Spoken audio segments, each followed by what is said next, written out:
কথা বলতে পারছে না, এই কারণে ওই যে জেলখানাতে খাওয়াটা উনি হাত দিয়ে দেখাচ্ছে যে উনি ঠিক মতো খাইতে পারছে না বা খাওয়ার জন্য ওনার সমস্যা হচ্ছে। এই কারণে ওই যেহেতু অসুস্থ, টাইম টু টাইম ওনার খেতে হয়, আর ওনার ডায়াবেটিসটা বিভিন্ন ইয়ার কারণে, এই কারণে উনি একটু রাগ হয়ে গেছেন যে কোনো কিছু আমি করতে পারছি না কেন। এই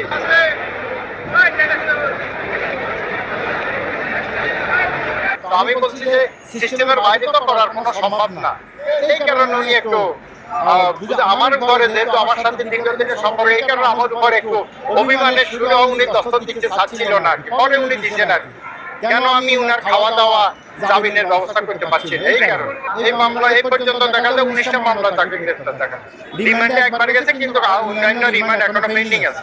রিমান্ডে আরো 2টা মামলা পেন্ডিং আছে, আরো 10 দিনের রিমান্ড পেন্ডিং আছে।